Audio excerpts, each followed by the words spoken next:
Die mould industry में काम कर रहे हो और अगर आप फॉर्जिंग के लिए P20 यूज कर रहे हो और प्लास्टिक मोल्ड के लिए H13 स्टील यूज कर रहे हो तो आप अपना पैसा, टाइम और प्रोडक्शन सब कुछ वेस्ट कर रहे हो, क्योंकि H13 और P20 का काम ना बिल्कुल ही डिफरेंट है, ठीक है। और इनकी जो परफॉर्मेंस है वो भी आपको मटेरियल के हिसाब से मिलेगी। नमस्कार दोस्तों, मेरा नाम है विपिन यादव और आप देख रहे हो sigma youth engineers academy.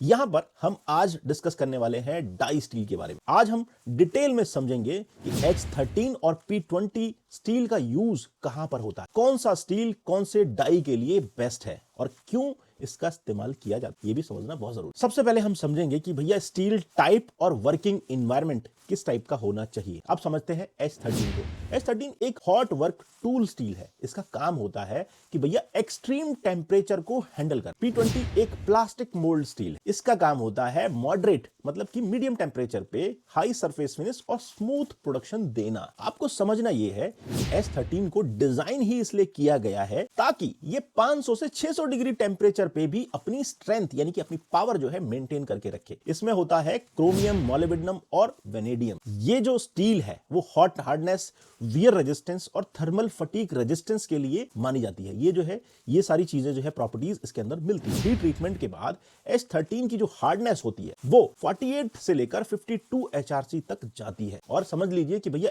H13 का जो behaviour high temperature plus high load plus repeated heating और कूलिंग की जो प्रॉब्लम है इसमें भी ये क्रैक नहीं करेगा। सबसे अच्छी चीज इसकी यही है। इसीलिए H13 का यूज होता है हॉट फॉर्जिंग डाइस के अंदर, डाई कास्टिंग डाइस के अंदर, एक्सट्रूशन डाइस के अंदर होता है और हॉट शीयर ब्लेड्स में भी जो है इसका यूज होता है। समझ गए? देखो H13 बहुत ही इंपॉर्टेंट स्टील है लेकिन P20 को आप इग्नोर नहीं कर सकते। इसका यूज सही जगह पे आपको पता हो। P20 ना एक प्री हार्डेंड स्टील है, मतलब कि पहले से हार्ड करके आता है। जो नॉर्मली आपको 28 से 34 HRC तक की जो हार्डनेस है वो आपको डायरेक्ट जो है सप्लायर एंड से मिल जाती है। और इसी का ये फायदा होता है कि आपको हार्डनिंग के बाद डिस्टॉर्शन की टेंशन नहीं होती और मशीनिंग जो है आपको बहुत इजी मिल जाती है, क्योंकि P20 पे मशीनिंग करना बहुत आसान होता है। P20 में क्या होता है, निकेल होता है जो स्टील को टफनेस और यूनिफॉर्म हार्डनेस देता है। सबसे पहले ना आपको ये समझना पड़ेगा कि भाई P20 का बिहेवियर क्या है। ये क्या करता है, मॉडरेट टेम्परेचर मतलब मीडियम रेंज के टेम्परेचर पे और हाई सरफेस फिनिश जॉब में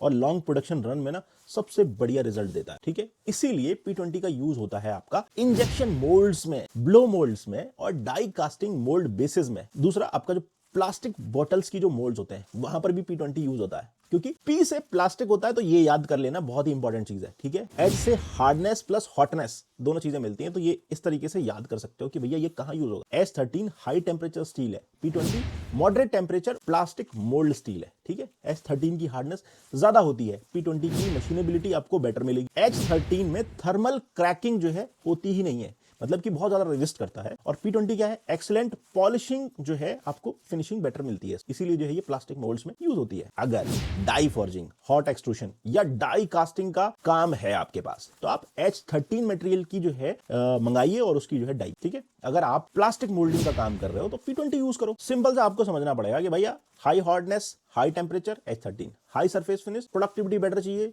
और प्लास्टिक मोल्ड पे काम करना, P20 यूज करो। सिंपल सा लॉजिक है। और H13 और P20 का जो डिफरेंस है वो सिर्फ स्टील का नहीं है, ये प्रोसेस इंजीनियरिंग का डिसीजन है, ठीक है। राइट मटेरियल मतलब कि आपकी long die life plus low maintenance और हाई प्रॉफिट आपको मिले। और देखो हॉट हार्डनेस पे काम कर रहा है ना, कभी पानी मत छिड़कना डाई के ऊपर वरना क्रैक आ जाए। एक जो है फाइनल टिप आपको देके जा रहा हूं, कभी भी पानी छिड़क के जो है ठंडा नहीं करना डाई, तो उसमें क्रैकिंग की प्रॉब्लम आएगी। तो डाई की जो लाइफ है ना, आप अगर सोच रहे हो कि 1 लाख स्टॉक्स तक जाएगी तो वो मुश्किल से 100-200 स्टॉक्स में ही जो है क्रैक पड़ जाए, ये याद रख। बाकी देखो ऐसी इंफॉर्मेटिव वीडियोस के लिए आप मुझे फॉलो कर सकते हो। मेरा नाम है विपिन यादव और आप देख रहे हो सिग्मा यूथ इंजीनियर्स अकेडमी। तो अभी के लिए बस इतना ही, मिलते हैं अगले वीडियो में। Thanks for watching.